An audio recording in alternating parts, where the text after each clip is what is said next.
अस्सलाम वालेकुम dear students, class 10th। आज हम चैप्टर नंबर 6 का ज्योमेट्रिक मीन पढ़ेंगे। इसको डिफ़ाइन कैसे किया जाता है।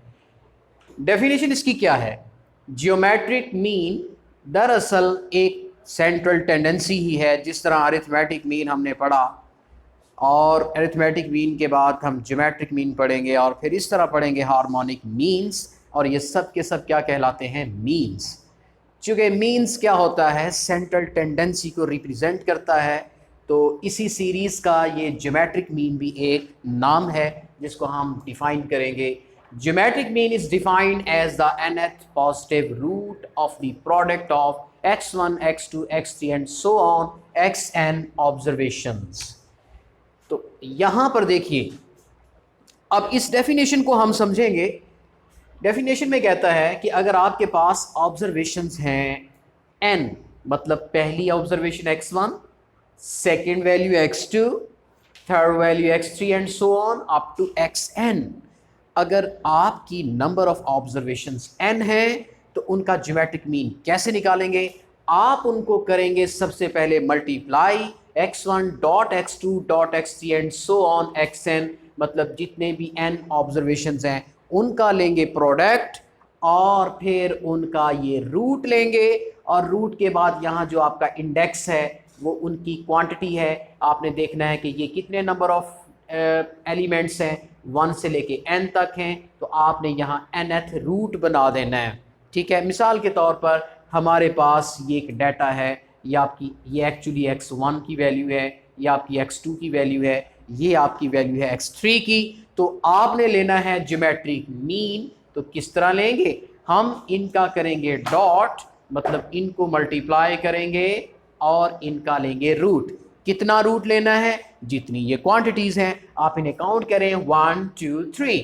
तो आप ये बताएंगे यहाँ नंबर ऑफ डिजिट्स जो हैं, नंबर ऑफ वैल्यूज़ 3 हैं, तो आपने यहाँ पर रूट कौन सा लेना है? Cube root. अगर ये नंबर ऑफ़ वैल्यूज़ 4 होती तो मैं 4th रूट लेता, अगर नंबर ऑफ़ वैल्यूज़ 5 होती तो यहाँ 5th रूट होता। तो उसी लिहाज से अगर नंबर ऑफ़ वैल्यूज़ n है तो यहाँ पर रूट भी क्या होगा? nth होगा। तो ये इसे कहते हैं डेफिनेशन का फार्मूला, यानी ज्योमेट्रिक मीन बाय डेफिनेशन। ये ज्योमेट्रिक मीन कैसे हम निकालेंगे? By definition. आप देखें, पहले क्या करेंगे? इनको मल्टीप्लाई, 4 2 जार 8, 8 8 जार कितना होता है? 64। और इस क्यूब रूट को हम लिखने वाले हैं 1/3,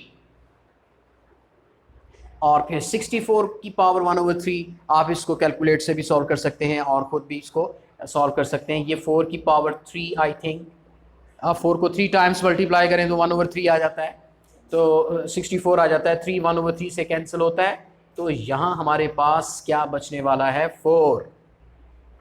तो इस तरीके से हमने ज्योमेट्रिक मीन फाइंड किया। लेकिन यहाँ फाइंड करने का तरीका क्या था? By definition. आपने यहाँ पर दूसरा मेथड भी हमारे पास मौजूद है, जो कि हमने इस मेथड को कहते हैं लॉग मेथड। कौन सा मेथड कहते हैं? अगर यही क्वेश्चन हम लॉग मेथड से सॉल्व करें तो भी सॉल्व किया जा सकता है। मैं आपके सामने यहाँ पर लिख रहा हूँ एंटी लॉग, उसके बाद sigma log x. Sigma log x से मुराद क्या होता है? एक्चुअली आप ये x की वैल्यूज़ लेंगे, इसका एक कॉलम बनाएंगे 2 4 एंड 8, और एक नया कॉलम लेंगे जिसका नाम होगा लॉग एक्स। लॉग एक्स कैसे लेंगे? आपने तमाम वैल्यूज़ के लॉग लेने हैं। अरे यहाँ पर हम लेंगे log 2, तो क्या वैल्यू आने लगी है? 0.310। आपने कैलकुलेटर का यूज़ करना है यहाँ पे। अब log 4 लेना है तो आपने log 4 को यहाँ कैलकुलेट कर लेना है, 0.620। अब लेंगे 8 का log, तो ये log 8 कितना आएगा? 0.9030। ये एक नया कॉलम तैयार हुआ है। ये हमारे फार्मूले की डिमांड थी कि आपने log x का कॉलम प्रिपेयर करना है, उसके बाद इसका सिग्मा लेना है। सिग्मा मीन के आपने इस लॉग टेबल का टोटल कर देना है, सम अप कर देना है। तो इनको सम करेंगे कि 1.806। आपने पॉइंट के बाद 4 डिजिट्स तक, 3 डिजिट्स भी ठीक है, 4 डिजिट्स भी लिए जा सकते हैं। तो यहाँ पर सिग्मा लॉग एक्स की वैल्यू मैंने निकाल ली है, जो कि आई है 1.806 divided by n. N number of observations कितनी है, 1 2 3, तो यहाँ पर आएगा 3। अब हम इसको सॉल्व करेंगे फर्दर। ये एंटी लॉग है, उसके बाद इसको 3 पे डिवाइड करेंगे, 0.602। अब इसका लेंगे एंटी लॉग। एंटी लॉग लेने का तरीका कैसे है, पहले आप शिफ्ट बटन दबाएंगे, फिर उसके बाद लॉग लेंगे, फिर ये आप वैल्यू लिख के कैलकुलेट करेंगे कैलकुलेटर से। जी 3.99, ये अप्रॉक्सीमेटली क्या हो जाता है, 4। अब आप देखें ये भी 4 है, ये भी 4 है, तो आंसर तो सेम आया। लेकिन इस मेथड को कहते हैं बाय डेफिनेशन और इस मेथड को कहते हैं बाय यूजिंग लॉगरिथम। तो दोनों मेथड से हमारा ये क्वेश्चन जो है वो मुकम्मल हुआ। लेकिन एक यहाँ पर कंफ्यूजन है कि सर ये जो फार्मूला है लॉग वाला, ये कहाँ से आया, जबकि डेफिनेशन जो है वो तो इस फार्मूले को डिफाइन कर रही है। तो इस फार्मूले की जो झलक है हमें डेफिनेशन में नज़र तो नहीं आ रही, तो कैसे इस फार्मूले को हम निकाल सकते हैं, साबित कर सकते हैं। तो इसका साबित करने का जो स्टाइल है, जो साबित करना है, वो भी मैं आपको ज़रूर समझाऊंगा यहाँ पे। तो ये हमने चेक तो कर लिया, ये क्वेश्चन बोर्ड में काफ़ी दफ़ा आया है। बाज़ दफ़ा लिखा होता है calculate geometric mean using definition, मतलब डेफिनेशन को यूज़ करते हुए आपने ज्योमेट्रिक मीन निकालना है। कभी सवाल यूँ आ जाता है, कभी यूँ आ जाता है, ज्योमेट्रिक मीन फाइंड करें, find geometric mean by using logarithm. तो फिर आपने इस तरीके से करना है। तो आप इसका स्क्रीनशॉट लें ताकि मैं आपको ये साबित करके दिखाऊं कि ये फार्मूला कहाँ से आया है। अब मुझे ये रेस करना होगा,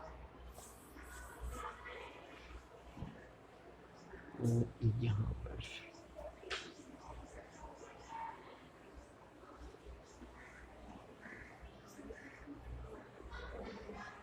चल। अब मैं चूँकि बेसिकली मैं तो इसी फार्मूले से चलूँगा, इसको लेके चलूँगा और आंसर ये वाला निकाल दूँगा। चलते हैं। सबसे पहले हमारे पास ये ज्योमेट्रिक मीन किसके बराबर है, x1 to xn का प्रोडक्ट लिया और nth रूट। मैं इस ज्योमेट्रिक मीन को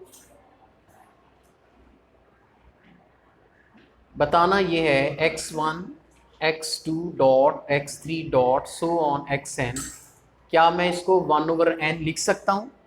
मैंने इस रेडिकल फॉर्म को एक्सपोनेंशियल फॉर्म में चेंज किया है, तो आप देख रही हैं।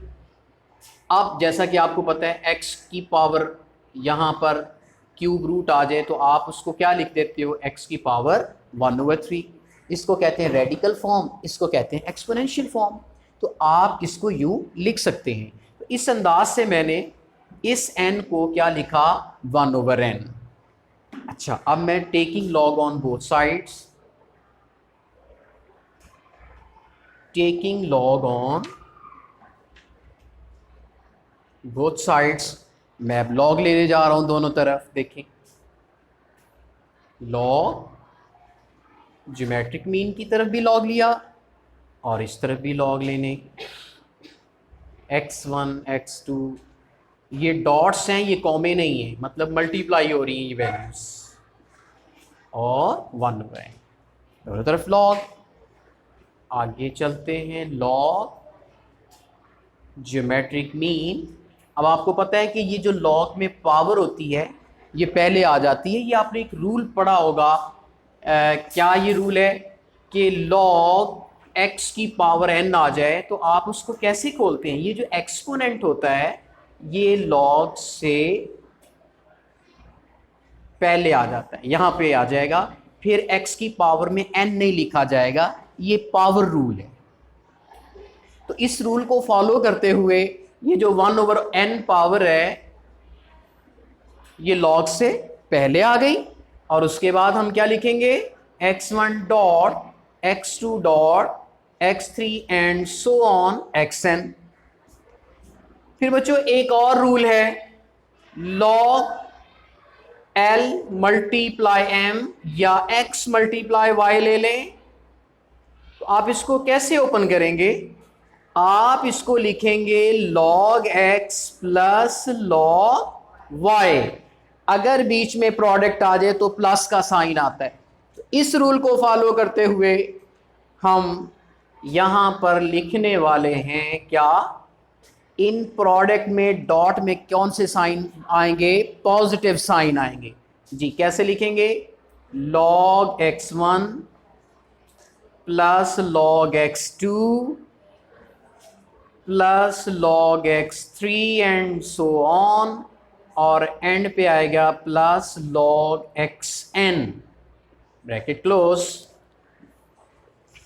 ये जो 1 2 3 आपने लिखना है, ये ऊपर नहीं लिखना, ये एक्सपोनेंट्स नहीं है, ये नीचे लिख रहे हैं 1 2 3। दरअसल इसलिए लिखें कि ये डिफरेंट कर रहे हैं कि ये x1 डिफरेंट है, ये x2 उससे डिफरेंट है, x3 वैल्यू उससे भी डिफरेंट है। ठीक है, 1 2 3 एक्चुअली x की वैल्यूज को डिफरेंट कर रहे हैं, और ये पावर्स नहीं है, जस्ट नोटेशंस हैं कि ये पहली वैल्यू, ये दूसरी वैल्यू, ये तीसरी वैल्यू।